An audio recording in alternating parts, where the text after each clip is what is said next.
This is Whiskey Whereabouts. I'm Tim, and you know how those big Premier League teams will go on tour, come over here to the US and maybe play against each other, and maybe even give a shot to some of the local American Major League Soccer teams in the form of a friendly match, right? And that's what I've set up here today. It's a friendly flight featuring some of the biggest names in peated Scotch whiskey, along with some American distilleries' peated offerings. It's Islay versus New York, and it all starts right now. My whiskey journey has taken me to Scotland and back. I've explored whiskey education, tastings, and distilleries from Islay to Speyside. And now my journey continues here, with you, on Whiskey Whereabouts. So who are these big Premier League level, big name, peated Islay whiskeys that I've invited to my friendly flight? Well, I wanted to try to keep the playing field pretty level. So what I've got is some entry level Islay whiskeys that all are hovering around a similar price point. And I'm going to start with the Lagavulin 8-year, pretty well presented, 48% bourbon matured, non-chill filter. We think no color added. This is a whiskey I reviewed not too long ago on the channel. I'll put a link up here. You can check it out if you haven't seen it. And I've also invited a representative from Laphroaig, but it's not the 10-year, it is the Quarter Cask. And I reviewed this whiskey very recently on the channel. So the Quarter Cask is another 48% whiskey. It's a non-age statement whiskey. It is bourbon matured, and at some point they transfer it over into quarter-size casks that accelerate the maturation process. And we have non-chill filtration, we have color added on this Laphroaig, and for a few dollars more, I've also invited a representative from Bruichladdich, the Port Charlotte 10 years, a 50% ABV whiskey that's very well presented with non-chill filtration, no color added, and I think it's about 75% matured in bourbon cask and 25% in something like second fill. I don't know if they're even identified as French wine casks. So these are all whiskeys that are going to be in the neighborhood, hovering around, within a few dollars of each other, or, $70, $75 or so. So who are these American competitors invited to take the pitch against these formidable whiskeys? Well, the first of these is from the Orange County Distillery. This is not from California. It's from Orange County, New York. And it is peated single malt whiskey. It is coming in at 45% ABV. This is the least expensive whiskey in the flight. It's about $65 or so. And the other competitor from New York is from Kings County Distillery in Brooklyn. And this is a non-age statement peated bourbon. It identifies being aged 3 years or more. At the Kings County Distillery, they do use the traditional copper pot stills, and this is a whiskey that is going to be very similar in price to these Islay representatives at about $75. So the competitors have taken the pitch, and they've done so in their blue tinted kits. This is the color of Lagavulin 8-year, and this is the color of American peated bourbon.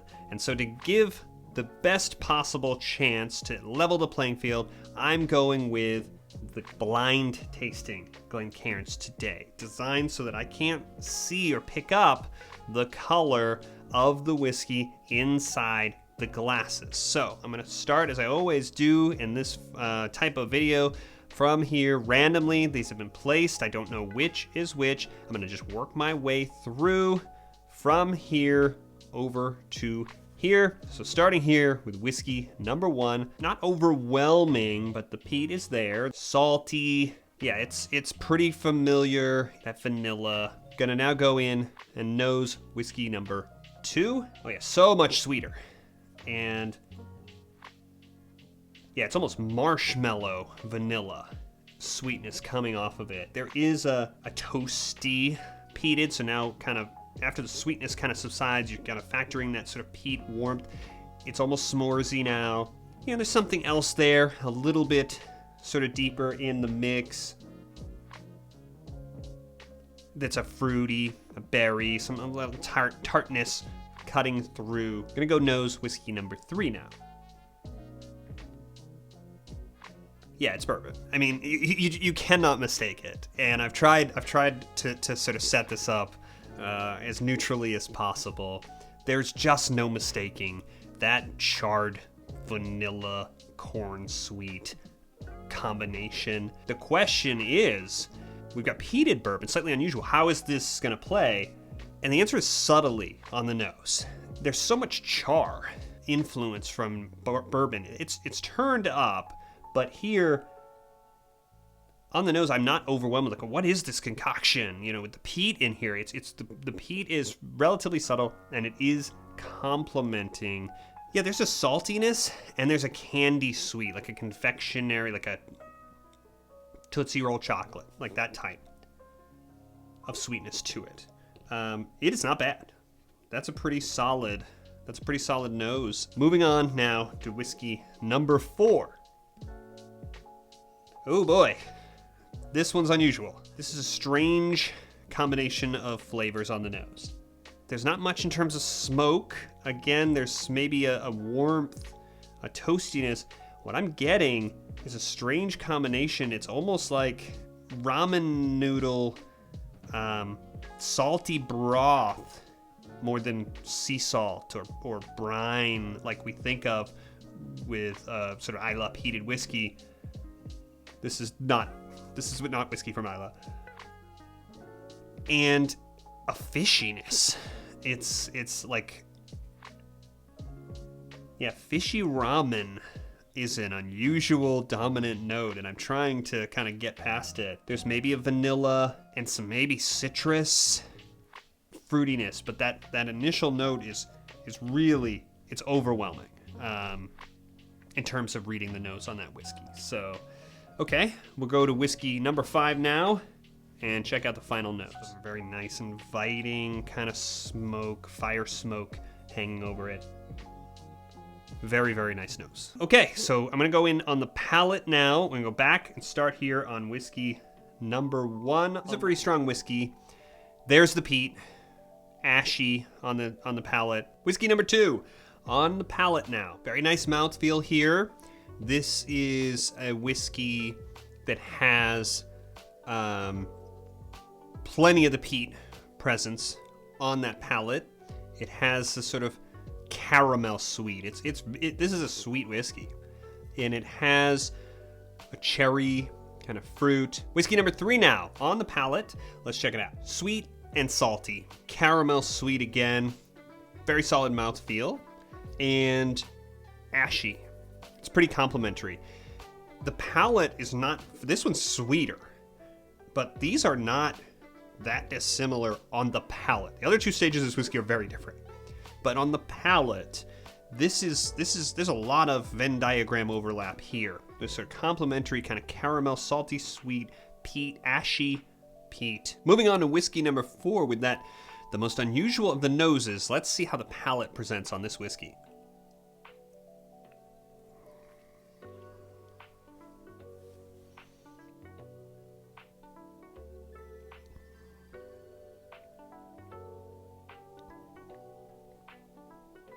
There's a sweetness, there's vanilla, caramel kind of sweetness, kind of very following in this trajectory from the last couple that we've had. And there is a pretty nice, I mean, the peat presence is nice. It is kind of ashy. There is a little bit of the smoke kind of in the sinus, but it is not balanced. And that strange combination of flavors it still hangs over the palate, unfortunately. Final whiskey on the palate. This is not the most complicated palate, but what is there is rich, and it is in perfect balance. It's so complementary. Vanilla, the peat is still playing fairly subtle on the palate here. Something distinctive underneath it that's not just fruit sweet or vanilla sweet. There's some element that's sort of setting this off. It's hard to sort of pin down. It's beyond the citrus. It doesn't feel hot on the palate. One more time through, we're going to do the finishes, and then we're going to start ranking these whiskeys.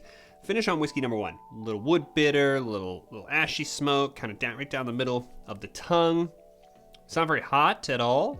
Very, very sippable. There is a sweetness, a lot of the same sort of sweet elements. There's something else that gives it dimension. Okay, back to this whiskey. It's so far been very sweet and not very hot. Let's see how the finish presents. Comes in sweet, got a lot of the same sweet elements. Probably a little less caramel, a little bit more vanilla, but creamy, sweet. And then there's this just wave that comes behind it with the sort of cask influence. You get a little, and the contrast is nice. You get through that, and as the finish kind of dissipates and extends, you've got the smoke, and it's just not hot. I mean, there just isn't much in a good way. Whiskey number 3 on the finish. Okay. It's bourbon. It's obviously bourbon. There's no mistaking it. And it has a really just what you expect bourbon finish. There's just a wave of that sort of char, that combination, that char, that sweet corn, that sort of vanilla. Then, after that first initial wave, then you get the peat experience coming in behind it, which you don't expect, but it's pretty subtle because, again, it's really playing with the char kind of cask influence. And so it's all sort of coming together, turning that element up, that charry kind of element. It's not as smoky. It's more char and ash on the finish. And behind that, there's a little bit of the fruit sweet, rather than that sort of vanilla cream sweet, maybe cherry or something like that. It's a nice long finish. I've got a very subtle little sort of warmth sort of in my chest. All right, let's go back to whiskey number 4 on the finish now. It's that same flavor. It's so dominant. It's so monotonous. It's like all you get. That exotic, strange flavor. I would say on the finish, that sort of fishy ramen that I talked about, it's now has like marshmallows in it. So it's a candy, like sweet. It doesn't go together at all. One more to go on the finish now here with whiskey number 5. It's nice and long. It's not very hot. The cask is there. The smoke is there. The sweetness is very mild, but consistent and present. There's something there. As I always do, I'm going to break, go back through, deliberate, come back, and I'm going to rank the whiskeys and declare the winner. What I'm going to do, as I always do in this format, is I'm going to place the lowest ranked whiskey over here. I'm going to work my way up, and I'm going to place the winner over here in this position. And so I am going to obviously place whiskey number 4 as the lowest ranked whiskey. I don't know this whiskey. It's obviously the American single malt, and I don't know what the base whiskey non-peated version is bringing to sort of compare, but the combination with the peat, it really just feels like some things are really out of tune, and it is not playing a song I want to hear. There's a pretty big gap between this whiskey and sort of the rest of this flight. And especially the next 3 were really, really neck and neck. And I really sort of went back and forth and tried them all, and very, very impressed. Even though I'm going to put it second, this is obviously the bourbon, and it's pretty nice with that peat influence. It has a very nice experience in all 3 stages. Very, very close. Could have leapfrogged some of these other whiskeys.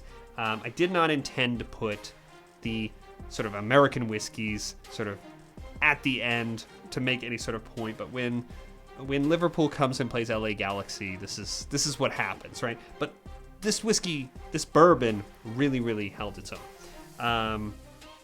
The next 2 whiskeys were really, really sort of neck and neck, and I'm gonna say that the 3rd place whiskey is whiskey number 2.